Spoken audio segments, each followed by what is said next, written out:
राधे राधे मित्रों, मैं पंडित मार्कंडेय दुबे अपने YouTube चैनल एस्ट्रो टिप के माध्यम से आज कोजागरी पूर्णिमा के एपिसोड के साथ आप सबों के समक्ष उपस्थित हूँ।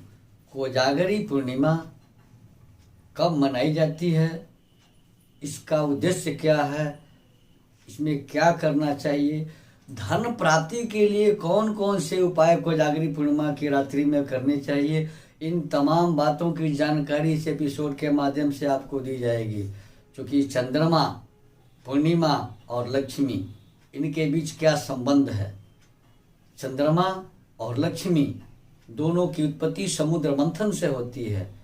एक शब्दों में अगर कहें तो ये दोनों भाई बहन हैं। चंद्रमा को ज्योतिष में स्त्री ग्रह माना गया है, लेकिन वास्तव में चंद्रमा पुरुष हैं और लक्ष्मी उनकी बहन लगती हैं, क्योंकि दोनों की उत्पत्ति समुद्र से होती है। और पूर्णिमा में चंद्रमा पूर्ण हो जाता है।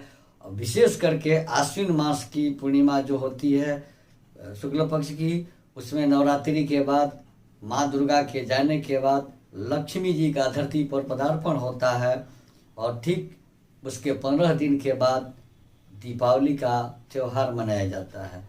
तो लक्ष्मी का आगमन 15 दिन पूर्व होता है। और कोजागरी अर्थात कोजागरी, कौन जाग रहा है, इसका निरीक्षण माँ लक्ष्मी घर घर घूम कर करती हैं। एपिसोड के ऊपर पूरी जानकारी देने से पहले आप सबों से मेरा एक छोटा सा निवेदन है कि यदि अब तक आपने हमारे इस चैनल को सब्सक्राइब नहीं किया है अथवा आप पहली बार देख रहे हैं तो चैनल को सब्सक्राइब करें, नोटिफिकेशन बेल दबाएं, वीडियो लाइक करें और अधिक से अधिक लोगों को शेयर करें। तो मित्रों, आश्विन मास के शुक्ल पक्ष की पूर्णिमा अर्थात कोजागरी अथवा शरद पूर्णिमा कहलाती है। इस वर्ष 9 अक्टूबर को कोजागरी पूर्णिमा है। रविवार के दिन कोजागरी पूर्णिमा हो रही है। अब लक्ष्मी तथा चंद्रमा की इस दिन पूजा होती है और दोनों ही समुद्र से उत्पन्न हुए हैं। लक्ष्मी की उत्पत्ति समुद्र से और चंद्रमा भी समुद्र से ही निकले हुए हैं। काशी के पंचांगों के अनुसार 9 अक्टूबर 2022 रविवार को सूर्योदय काल से लेकर रात्रि में 2:24 तक पूर्णिमा तिथि रहेगी। अब शरद पूर्णिमा के दिन चंद्रमा और लक्ष्मी की पूजा होती है। ऐसी पौराणिक मान्यता है कि शरद पूर्णिमा के दिन चंद्रमा की किरणों से अमृत की वर्षा होती है। अमृत की वर्षा लेने से व्यक्ति के शरीर पर, उसके जीवन पर बहुत ही शुभ प्रभाव होता है। उसके शरीर की नकारात्मक शक्तियां दूर होती हैं, रोग प्रतिरोधी क्षमता उसकी बढ़ती हैं। शास्त्रीय निर्देश है कि इस दिन रात्रि में लक्ष्मी की पूजा करें और धन प्राप्ति के लिए, धन वृद्धि के लिए कुछ उपाय बताए गए हैं। तो शरद पूर्णिमा की रात्रि में सबसे पहले गाय के दूध में खीर बनाकर रात्रि समय में घर से बाहर किसी साफ कपड़े से ढक कर रख देना चाहिए।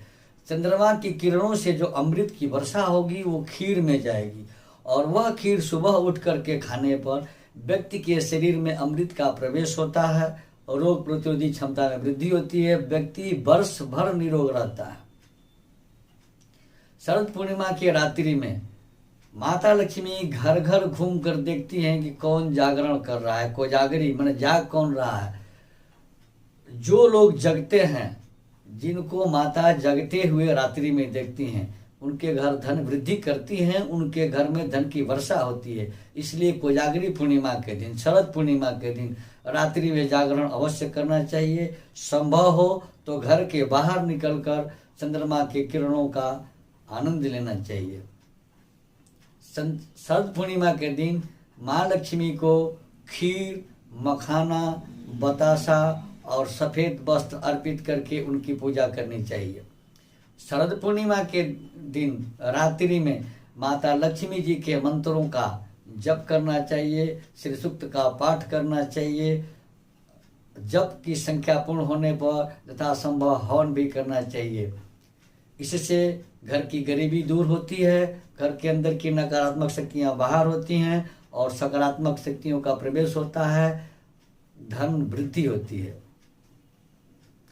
आयुर्वेद में चंद्रमा की रोशनी को अमृत माना गया है, और इसी अमृत में बाहर घूम करके आदमी को अपने शरीर में अमृत का अवशोष करना चाहिए, जिससे शरीर मजबूत होता है, रोग प्रतिरोधक क्षमता में वृद्धि होती है। चंद्रमा की किरणों में बैठने पर शरीर में रोग प्रतिरोधक क्षमता की वृद्धि होती है। शरद पूर्णिमा को रात्रि में अपने घर के मुख्य दरवाजे पर दोनों तरफ घी के दिए जलाने चाहिए। लक्ष्मी के मंत्रों का जप, उनके श्री सूक्त का पाठ करना, कमलगट्टे से हवन करना घर में धन वृद्धि का कारण होता है। तो मित्रों, इस तरह के एपिसोड के लिए आप हमारे साथ बने रहें। हमारे यहाँ वास्तु विजिट किया जाता है, जन्म कुंडली बनाई जाती है, वाराणसी के पंडितों के द्वारा बड़े से बड़े जग अनुष्ठान, हवन, पूजा पाठ आदि भी करवाए जाते हैं। हमारे यहाँ सभी प्रकार के प्रमाणिक रत्न और रुद्राक्ष उचित मूल्यों पर उपलब्ध हैं। जिनकी सज्जन को इसकी आवश्यकता हो, कृपया स्क्रॉल पर दिए गए नंबर से संपर्क कर अपॉइंटमेंट लेकर हमसे वास्तु विजिट करा सकते हैं, कुंडली बनवा सकते हैं। वाराणसी के पंडितों के द्वारा जग अनुष्ठान, हवन, पाठ आदि भी करवा सकते हैं। उचित मूल्यों पर प्रमाण पत्रों के साथ रत्न रुद्राक्ष प्राप्त कर सकते हैं।